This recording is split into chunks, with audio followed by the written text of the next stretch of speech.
Signal number 1 po dyan sa Batanes, Cagayan, kasama po ang Babuyan Islands, Isabela, Quirino, northern portion ng Nueva Vizcaya, northern portion ng Aurora, Abra, Apayao at pati na rin po sa Kalinga. Kasama rin po sa signal number 1 ang Mountain Province, Ifugao, northern portion ng Benguet, Ilocos Norte, Ilocos Sur, northern portion ng La Union, Pulilio Islands, Camarines Norte, northern portion ng Camarines Sur at pati na rin po ang Catanduanes.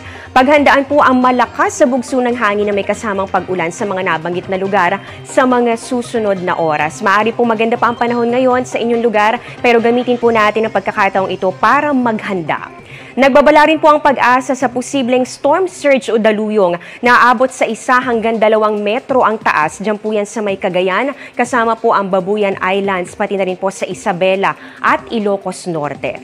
Huling namataan ang sentro ng Bagyong Krising, 545 kilometers silangan po ng Baler, Aurora. Taglay po nito ang lakas ng hangin na abot sa 55 kilometers per hour at yung bugso po niyan 70 kilometers per hour. Ang pagkilos po nito ay pa-west-northwest sa bilis na 30 kilometers per hour. Kung mapanatili po ang ganitong galaw ayon po sa pag-asa, patuloy po nitong tutumbukin ito pong Northern Luzon at posible po yung mag-landfall dito po sa mainland Cagayan, maaari pong bukas ng gabi.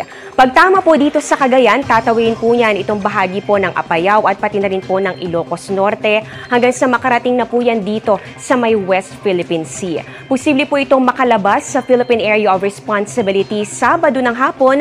Depende pa rin po yan kung ito po ay bumilis o di kaya naman po ay bumagal pa ng konti. Pero mga kapuso, paalala lang po, no, hindi lamang po yung mga lugar na nabanggit ang dapat maghanda dahil po posible na umangat o di kaya naman po ay bumaba pa po yan ng konti. Base po dito sa nakikita natin o tinatawag na area of probability. Dapat maghanda rin po ang Babuyan Islands, ganoon din po ang northern portion ng Isabela, Kalinga at pati na rin ang Abra. Patuloy pong hahatakin at palalakasin ng Bagyong Krising ito pong hanging habagat o yung southwest monsoon at dahil po posible pang lumakas itong Bagyong Krising, mas malalakas din po yung paghila nito o paghatak dito sa habagat kaya asahan po natin ang mga pag-ulan. Halos buong bansa po ang natatakpan ng mga ulap dito po sa ating satellite image. Ayun po mula po Luzon hanggang pababa po dito sa Visayas at ilang bahagi ng Mindanao. So yan po yung mga kaulapan na dala nitong Bagyong Krising at pati na rin po ng habagat. Kaya asahan din pong maraming lugar ang uulanin, maaari pong magpatuloy yan hanggang sa weekend. Base po sa datos ng Metra Weather, ngayong gabi po may mga kalat-kalat na ulan pa rin dito sa northern at pati na rin po sa central Luzon, pati dito sa ilang bahagi ng Calabarzon. Kasama rin po dyan ang Metro Manila. Mataas din po ang tsansa ng mga pag-ulan dito po yan sa Mimaropa, Bicol Region, pati na rin po